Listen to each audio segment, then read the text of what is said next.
Hey YouTube, welcome back to another episode of Dirty Dave's Garage. Today we're working on my daughter's 06 Honda Civic. Going to do an oil change. Thought I'd just make a quick video, show you guys how I do it. I'm using a lift. You may use car ramps in your driveway. I happen to have a lift, but if you're using ramps, make sure you chock the back wheels after you get it up on the front wheels up on the ramps for safety, so it can't roll away from you. First thing I always do for an oil change, pop the top. Oh, that's on tight. There it goes. Just so air can get in. When you start draining it, it'll come out a little faster, and I just leave it sit there, you know, so air can get in.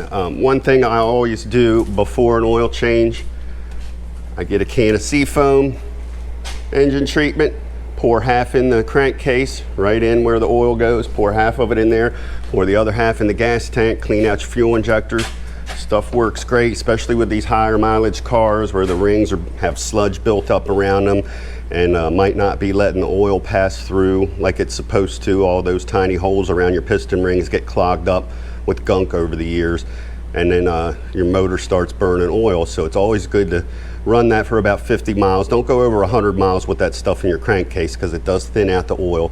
But I'll put a link to that stuff in the description along with the other parts needed for this job. We're going to be using 520 synthetic. Got it right here.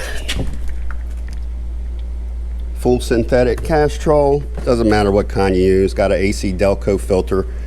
And again, I'll put links to all this stuff in the description. But we're going to get the car lifted up and get to it. So hang tight. We'll be right back.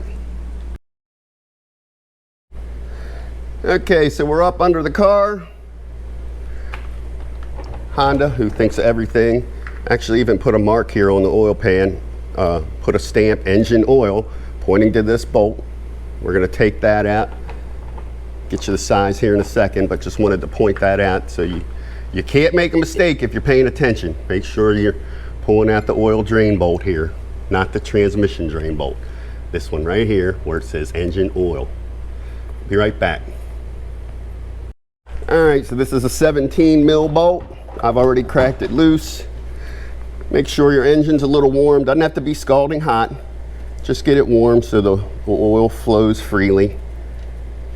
I've got a catch pan under here that has a strainer. I'm going to try to hold on to the bolt. Here we go. So that I can clean the bolt off, because you always want to get any residue off. But we're going to let that drain out. It's going to take a few minutes and we'll be right back. GoPro, stop recording.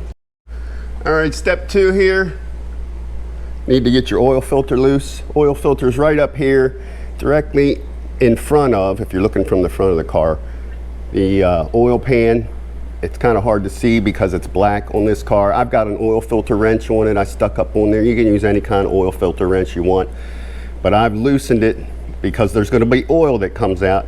So make sure you got your catch pan under it. You can see I'm catching both holes right now, and I'm just letting that oil filter drain out any oil that was sitting in the line going to it. Once it's pretty much slowed down now, we can just unscrew it the rest of the way. Let it drop in our catch pan. Here it comes.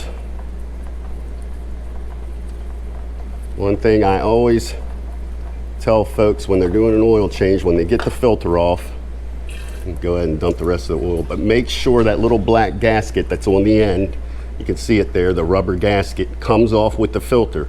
If it doesn't, look at the place where you pulled the filter from. Make sure the old one isn't stuck up there, because sometimes they do come off, and then your new filter won't make a good seal. So you're going to take some of this old oil, run your finger under it, and try to do this with one hand, but you want to take your new filter, which I've got sitting here, and just put a little oil around that new black gasket. Just get it wet. You can see that. Got it ready to go. A little bit of oil. They say use clean oil, but it doesn't matter. Just put a little oil so it's wet. It just helps make a good seal instead of putting it up there dry. So we've got a little film of oil in there. So once it's done dripping, and it's almost there, we can go ahead and put the new filter up, and then just snug it up. Don't put it on crazy tight. Just snug it up. When it stops turning, give it about a quarter to a half a turn to make it tight, and leave it there. Don't put it on like a gorilla, because they're harder to get off than they are to put on. All right, we're gonna let this keep running out and then we'll be back. GoPro, stop recording. Just a quick note, when you're putting your new filter on, take your time, put it up there. It should spin on freely. If you turn it and it's only going on about a half turn and feels like it's stopping, it's trying to cross thread. Sometimes, like this aftermarket filter gave me a fit. It took me 4 or 5 tries before I got it to line up and go on. So take your time and thread those things on carefully. If you start turning it and it stops after a half a turn or a turn, back it out gently and then realign it and just jiggle it as you're turning it and getting the first few threads on. Once it turns 2 or 3 times, you know you're good. It should spin freely all the way until it gets snug. Then you want to hand tighten it. And once it's hand tight, then take your oil filter wrench and just give it a little quarter turn to snug it up, which I'm going to do as soon as this gets done draining, because my old oil filter is still in here and it's got my oil filter wrench on it, and I need to knock it off with a hammer or something because it kind of got stuck on there. So I'm going to grab that once this is done and I can put the bolt back in, and we'll get that oil filter wrench off, put it on the new filter and just snug it up a little. Then we'll be ready to fill it up with fresh oil. We'll be right back. GoPro, stop recording. One more quick tip. When you're putting your drain plug back in, follow the same guidance as with the oil filter. Put it in slowly, jiggle it around a little while you're turning it in. It should turn in freely. If you put it in 1 or 2 turns and it kind of stops, stop. This thing should go freely all the way in until it's up against the housing of the oil pan. So you don't want to cross thread this stuff because you'll have an oil leak. So when you put your bolt back in, make sure when it goes in, it's spinning smoothly those first few turns, and then just finger tighten it till it's up against the housing. Then take your 17 mil and tighten it up. This one you do want to make nice and tight. It has a washer on it. Don't lose the washer. You can reuse it.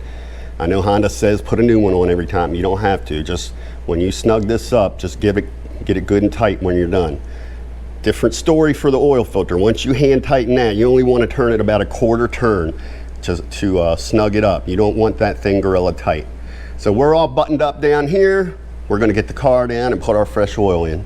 Be right back. All right, we got the car down.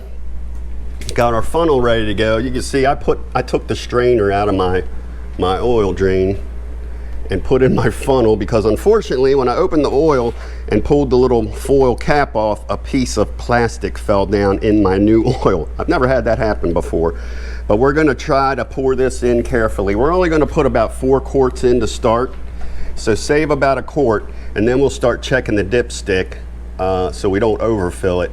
It's probably going to take about 4.5 quarts. That's what it usually takes, maybe a little less than 4.5 quarts, maybe like 4 1/3. But you can look, most oil things have a gauge, like a clear see-through. You can see where the oil level is here. So you want to, kind of keep an eye on it when it gets down to the bottom, about a 1/2 quart. Stop pouring until you get a chance to turn the engine over once or twice.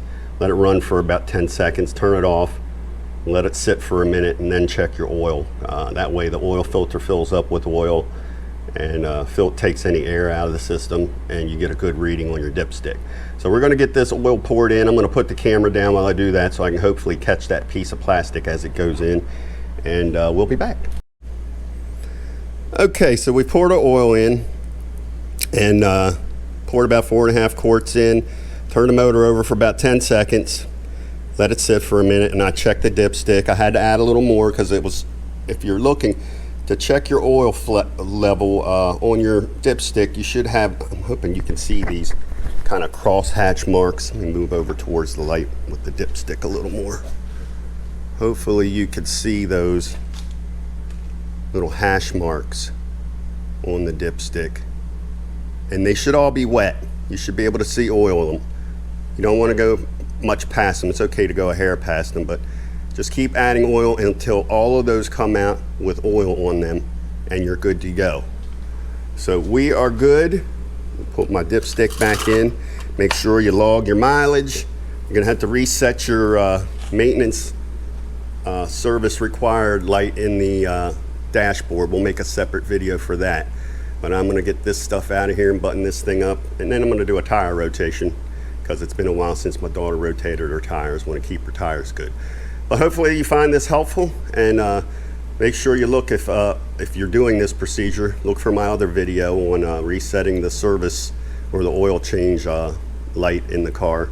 And we'll see you next time on Dirty Dave's Garage. Don't forget to like and subscribe. We want to see you back here. Take care, all. Happy wrenching.